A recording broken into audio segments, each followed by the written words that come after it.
Good morning, students. Today we are going to start the new chapter of cost accounting, that is a process costing.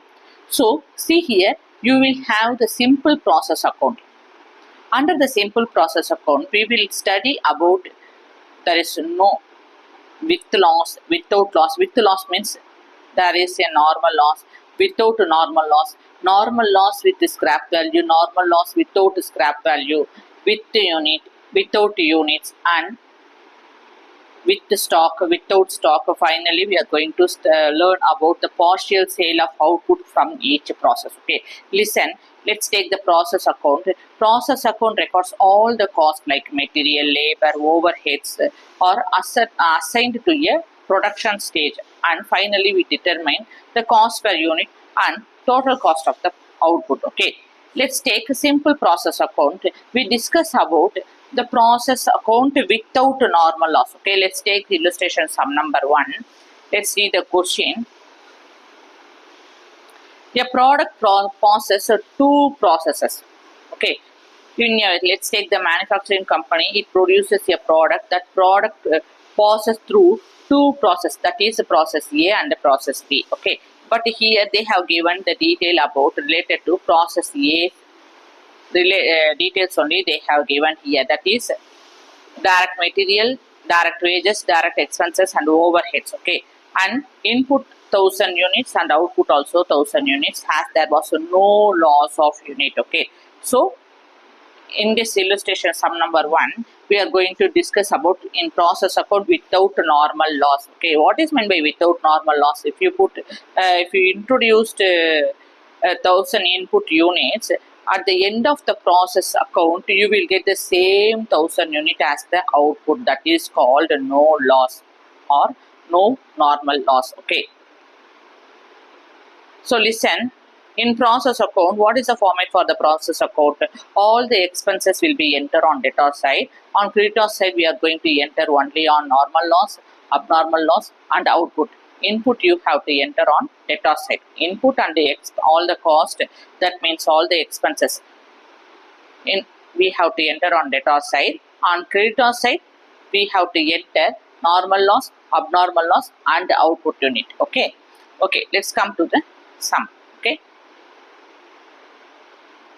so first write the format. What is the format? First we are going to enter the heading, that is a process A account. Okay, we are going to find out the process A accounts output. Okay, cost per unit. Okay, so what are the format for here? Particulars rupees. It is the T format method. Okay, T format means ledger method. On debtor side we are going to enter particulars, unit and rupees. Creditor side also we are going to enter the particular units and rupees. Okay, let's come to the sum.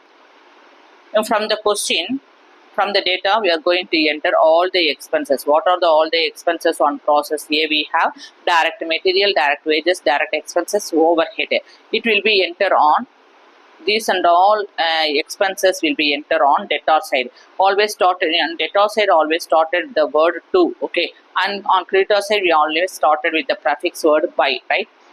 So on debtor side all the expenses will be entered. So direct material 12,000 rupees, direct wages 8,000 rupees, direct expenses 5,000 rupees, overhead 11,000 rupees entered, and they have given the input units. Okay, so input how much unit? 1000 units. So 1000 units will be entered on debtor side. We entered. Okay, after entered all the data what they have given in the process A, it will be entered in process A's account. Okay, on debtor side.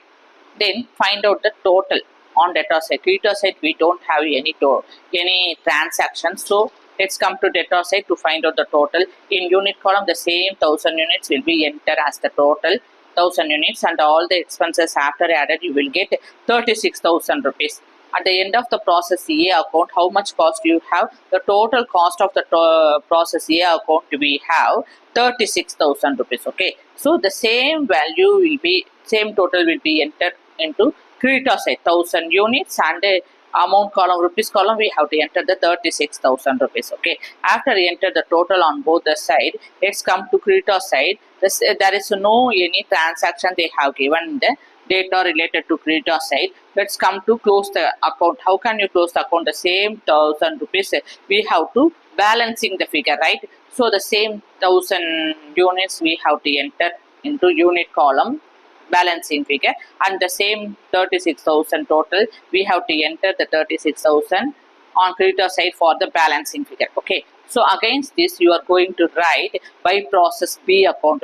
Why? Because at the end of the process A account, you will get the output unit is 1000 and the output amount is 36,000. At the end of the process A, how much cost you got?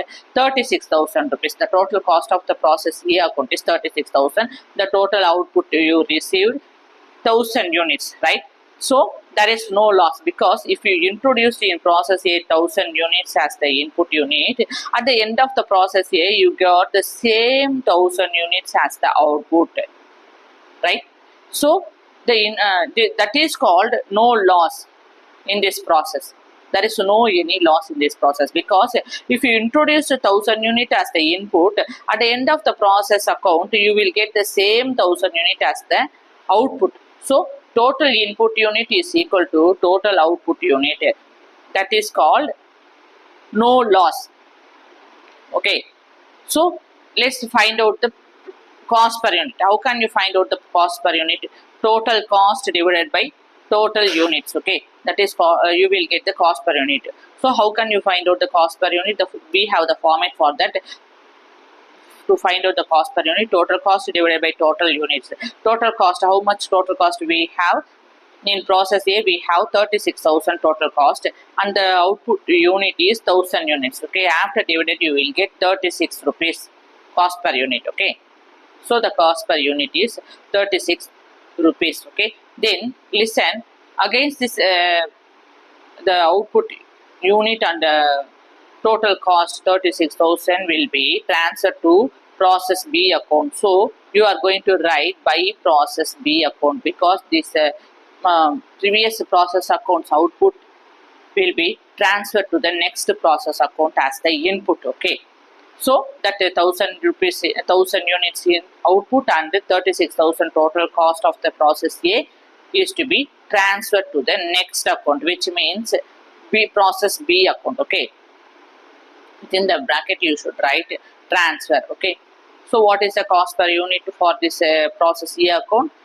36 rupees. Okay, if you have any doubt, please comment into the comment box. Thank you. Take care.